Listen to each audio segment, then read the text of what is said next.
Welcome to our comparison of the Electactic ice maker and the Igloo self-cleaning countertop ice maker. In this video, we will explore the features, performance, and usability of these two popular countertop ice makers. Whether you're looking for a stylish addition to your kitchen or a reliable ice-making solution, we've got you covered.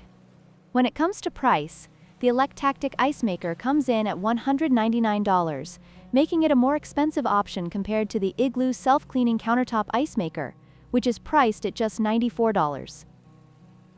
This significant price difference may influence your decision, especially if you're looking for a budget-friendly solution for your ice-making needs.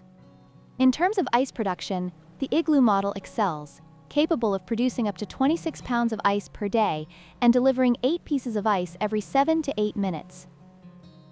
On the other hand, the Electactic ice maker's production capacity is not specified, but it is essential to consider how quickly each machine can meet your ice needs for parties or gatherings. Both ice makers come with unique features.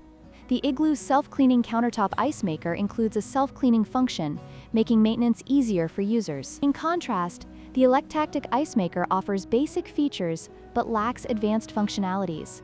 This could be a deciding factor if you prioritize convenience and ease of use. In conclusion, both the Electactic and Igloo ice makers have their strengths and weaknesses. The Electactic offers a sleek design but comes at a higher price, while the Igloo provides excellent ice production and a self-cleaning feature at a more affordable price. We hope this comparison helped you make an informed decision. Don't forget to like, share, and subscribe for more product comparisons.